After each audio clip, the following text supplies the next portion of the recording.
Hello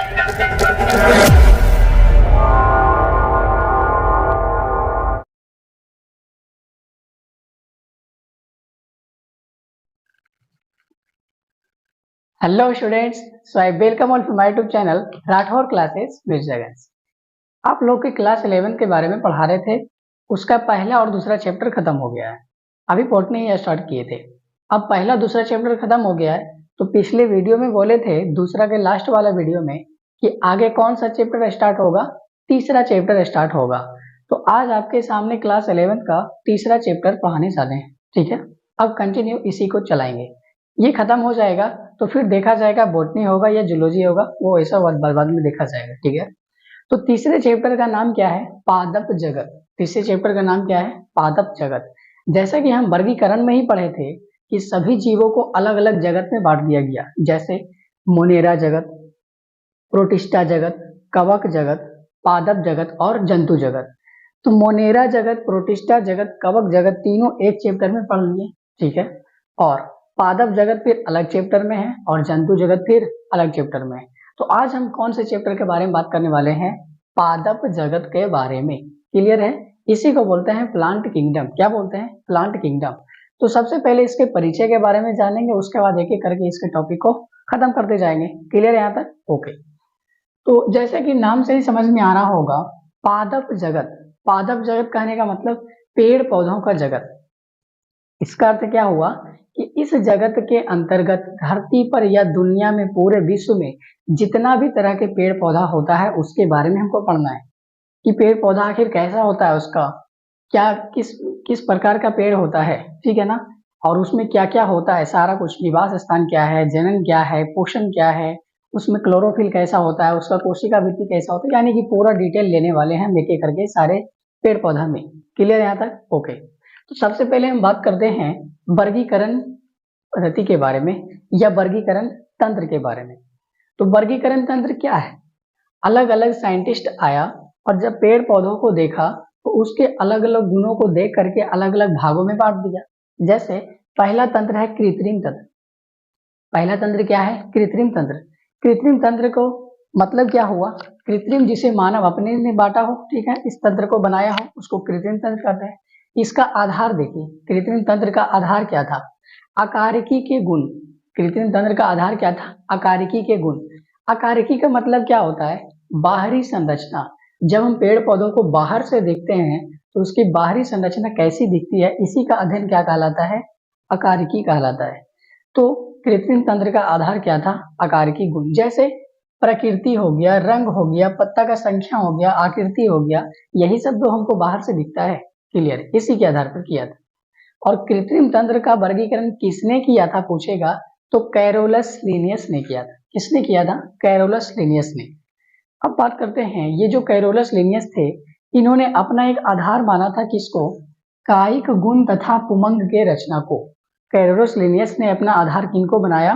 कायिक गुण तथा पुमंग के रचना को। और इन्होंने ये भी बोला कि कायिक गुण लैंगिक गुण एक समान होता है। किसने बोला? कैरोलस लिनियस ने बोला कि पेड़ पौधों में जो भी कायिक गुण होता है और जो भी लैंगिक गुण होता है, दोनों क्या होता है? एक समान होता है।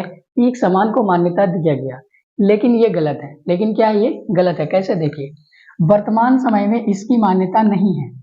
जो भी कैरोलस लिनियस बोले कि कायिक गुण और लैंगिक गुण एक समान है, लेकिन ये बात क्या है? वर्तमान समय के लिए गलत है। क्यों गलत है?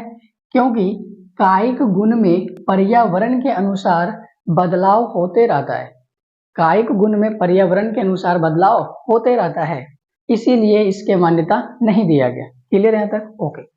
अब दूसरा देखिए, प्राकृतिक तंत्र। दूसरा तंत्र क्या है? प्राकृतिक तंत्र। प्राकृतिक तंत्र का आधार क्या था? सब में हम देख रहे हैं कि आधार क्या है। तो इसमें आधार है जीवों में प्राकृतिक संबंध तथा बाहरी गुण के साथ साथ भीतरी गुण। जीवों में प्राकृतिक संबंध तथा बाहरी गुण के साथ साथ भीतरी गुण।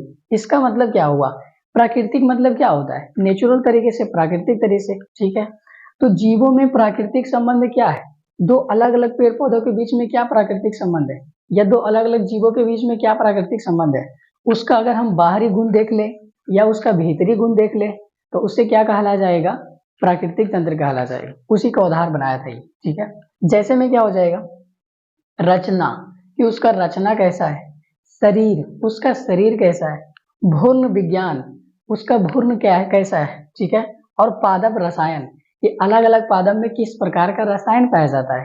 तो ये नेचुरल तरीका का नहीं हो गया प्राकृतिक तरीके का, कि सब पेड़ पौधों में अलग अलग प्रकार के रसायन पाया जाता है। ठीक है, तो इस प्रकार के आधार को क्या कहते हैं, प्राकृतिक तंत्र। प्राकृतिक तंत्र इसी के आधार पर बांटा गया था। ठीक है, तीसरा देखिए, जातीय वृत्तीय वर्गीकरण तंत्र। तीसरा तंत्र का नाम क्या है, जातीय वृत्तीय वर्गीकरण तंत्र। इस तंत्र का आधार क्या था, विभिन्न जीवों के विकासीय संबंध। जातीय वृत्तीय वर्गीकरण तंत्र का क्या आधार था, विभिन्न जीवों के विकासीय संबंध, कि अलग अलग जीव कैसे विकास कर रहा है और उस जीवों में क्या संबंध है, इसी के आधार पर जातीय वृत्तीय वर्गीकरण तंत्र का वर्गीकरण किया गया। वर्तमान समय में इसी तंत्र को स्वीकार किया गया। अभी हम लोग का जो समय चल रहा है उसमें कौन सा वर्गीकरण तंत्र का स्वीकार किया गया, जातीय वृत्तीय वर्गीकरण। अभी यही चल रहा है, ये दोनों नहीं चल रहा है, कैंसिल हो गया। ठीक है, आगे देखिए, इस तंत्र से क्या पता चलता है, इस तंत्र से यह पता चलता है कि समान टेक्सा के जीव एक ही पूर्वज के थे। किससे पता चलता है, जातीय वृत्तीय वर्गीकरण तंत्र से।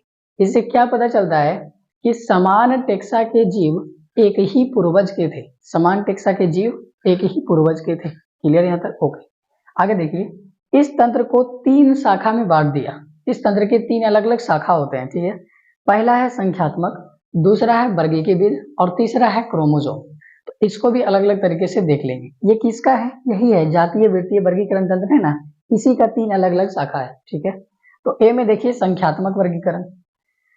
इसमें क्या किया गया, सभी गुणों को संख्या को कोड दिया, जितना भी प्रकार का गुण है सभी का क्या कर दिया, संख्या का एक कोड दे दिया। इसका मतलब क्या हुआ, जैसे मान लीजिए पत्ता का रंग हरा होता है तो उसके लिए कोड दे दिया 1, पत्ता का रंग पीला होता है उसके लिए कोड दे दिया 2। इस प्रकार से क्या किया, नंबर का कोड दे दिया गया सभी गुण को। ठीक है, और फिर क्या किया, उसको कंप्यूटर में स्टोर कर दिया। तो सोचिए, जब कंप्यूटर में स्टोर कर दिया तो आगे कोई भी रंग हमको मिलेगा, आगे कोई भी पेड़ पौधा मिलेगा, उसका हमको नंबर डालेंगे और पता चल जाएगा कि ये नंबर का कोड किस गुण के लिए है। पता चलेगा कि नहीं, बिल्कुल चलेगा। सभी गुणों को सामान्य महत्व दिया गया, संख्यात्मक में सभी गुणों को एक समान महत्व दिया गया, मतलब किसी भी प्रकार का इसमें बदलाव नहीं किया गया। क्लियर है। बी नंबर देखिए, वर्गीकीविद। वर्गीकीविद में देखिए, रसायन वर्गीकी जो पादप के रसायन कारक का यूज करते हैं, इसी के आधार पर क्या किया गया, इसको बांटा गया।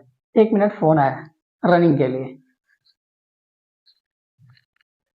तो अभी क्या बताए, वर्गीकीविद को कैसे बांटा गया, इसको आधार कौन सा बनाया, रसायन वर्गीकी जो पादप रसायन कारक का उपयोग करते हैं। हम लोग पादप रसायन कारक का उपयोग करते हैं कि नहीं करते हैं। जैसे पेड़ पौधों में अलग अलग प्रकार के रसायन पाया जाता है। जैसे अगर हम तुलसी के पत्ता लें तो उसमें बहुत सारा रासायनिक गुण होता है कि नहीं, जिससे दवाई वगैरह बनता है। अच्छा, आप लोगों को खांसी वगैरह होता होगा तो देखते हैं मम्मी लोग क्या करती है, तुलसी का पत्ता लाती है और चाय बनाकर काढ़ा पिलाती है या चाय पिलाती है। तो इसका मतलब उसमें कुछ ना कुछ तो रसायन है। तो उसी को आधार करके ये वर्गीकीविद का वर्गीकरण किया गया। तीसरा है क्रोमोसोम। तीसरा क्या है, क्रोमोसोम विद। इसमें क्या होता है, गुणसूत्र की रचना तथा व्यवहार के आधार पर। इसको कैसे बांटा गया, गुणसूत्र की रचना तथा उसके व्यवहार के आधार पर इसको बांटा गया। तो ये हो गया आपका क्या, वर्गीकरण तंत्र। ये पूरा का पूरा क्या हो गया, वर्गीकरण तंत्र। ठीक है, तो बेसिकली इसी वर्गीकरण तंत्र में इतना ही जानना है बस। अब इसके अलावे आपके क्वेश्चन, एक्स्ट्रा क्वेश्चन नहीं पूछेगा। अब हम क्या जानेंगे इसके आगे, अगला वाला वीडियो में क्या जानेंगे कि जितना भी पादप जगत है सबको 5 भागों में बांटा गया। कितने भागों में, 5 भागों में। कैसे, शैवाल हो गया, ब्रायोफाइट हो गया, टेरिडोफाइट हो गया, जिम्नोस्पर्म हो गया और एंजियोस्पर्म हो गया। तो पूरे पादप जगत को कितने भागों में बांट दिया, 5 भागों में। हम कल लिखा भी देंगे, टेंशन लेने का नहीं है। फिर क्या करेंगे, एक एक करके हम सबको पढ़ेंगे, शैवाल को भी पढ़ेंगे, ब्रायोफाइट को भी पढ़ेंगे, इसको सबको पढ़ेंगे। पादप जगत में जितना भी है, जितना भी भाग है सबको पढ़ेंगे, 5 को पढ़ेंगे। तो क्या हो जाएगा, ये पूरा का पूरा आपका चैप्टर खत्म हो जाएगा। तो चैप्टर कैसे आगे बढ़ेगा ये आपको मालूम चल जाएगा। कि 5 भागों में बांटा गया, पांचों को एक एक करके पढ़ेंगे, उसमें पूरा डिटेल पढ़ेंगे। ठीक है, तो फिलहाल इतना ही, मिलते हैं अगले वीडियो में, तब तक के लिए धन्यवाद।